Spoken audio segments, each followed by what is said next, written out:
So MyTonWallet app, that's one of the most popular TonWallet apps.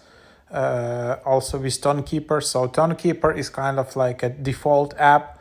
There's also original Telegram wallet app is Ton address, TonWallet, and MyTonWallet is another one. It's pretty good app, super easy to get started, like independent open source TonWallet app, unlimited wallets, easily switch between your accounts, explore NFTs. Also, you can add NFTs here, monitor charts, manage tokens, discover Ton.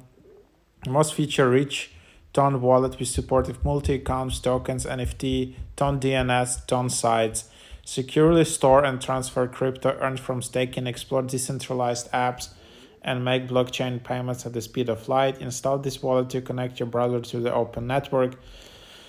Enjoy additional features such as interactive price charts, address book, anti-spam filters, and integration with third-party services such as CoinMarketCap, Tonscan.org, and GetChamps. The wallet is non-custodial and safe. Developers do not have access to your funds or the history or any other information.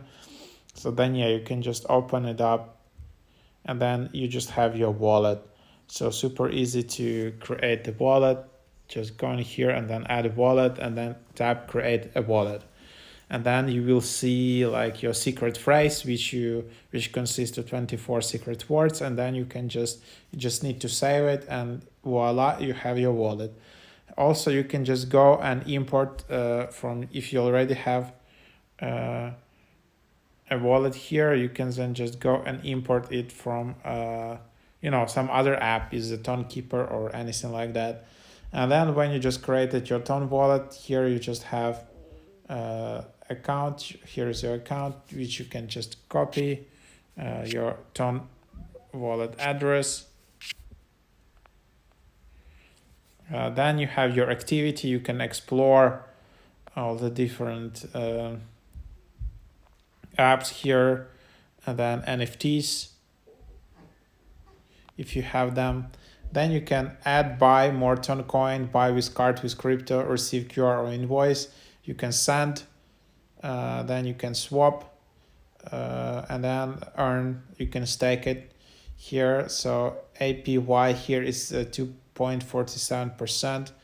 And then you just have your settings. You can enable Face ID, appearance if you wanna. You can just set it up. Connected dApps, language. So yep, that's basically the idea here. So try that out.